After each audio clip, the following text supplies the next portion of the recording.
రాచకొండ పరిధిలో నకిలీ ఇన్సూరెన్స్ ముఠా గుట్టురట్టు చేశారు రాచకొండ సైబర్ క్రైమ్ పోలీసులు. ఈ సందర్భంగా రాచకొండ సిపి చౌహాన్ వివరాలు వెల్లడించారు. 6గురిని అదుపులోకి తీసుకుని విచారించామని, విచారణలో నిందితులు 4 కోట్ల రూపాయల విలువైన నకిలీ ఇన్సూరెన్స్ పాలసీ పత్రాలు సృష్టించారని తేలిందన్నారు. నిజామాబాద్కి చెందిన కొసరాజు రంగసాయి హర్ష ఈ కేసులో ప్రధాన నిందితులని. ఇక నిజామాబాద్కి చెందిన మరో నిందితుడు దుప్పలపాటి అక్షయ్ కుమార్ నకిలీ పాస్ కార్డ్, డ్రైవింగ్ లైసెన్సులు క్రియేట్ చేసేవాడన్నారు. అంతేకాకుండా మేడ్చల్ జిల్లా యాప్రాలకు చెందిన ఎన్ఆర్ఐ ఫిర్యాదుతో ఈ మోసం బయటపడిందని.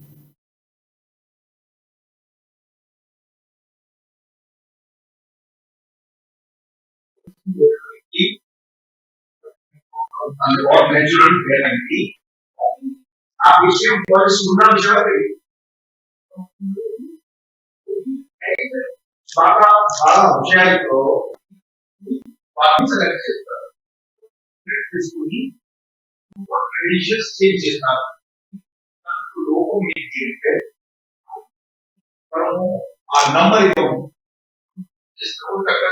ఈమెయిల్ రాస్తున్నాము, ఈమెయిల్ ఇస్తే నంబర్ ఇవ్వము. దీంట్లో కూడా ఈ గ్రూప్ క్రెడెన్షియల్స్ వేరే వాళ్ళకి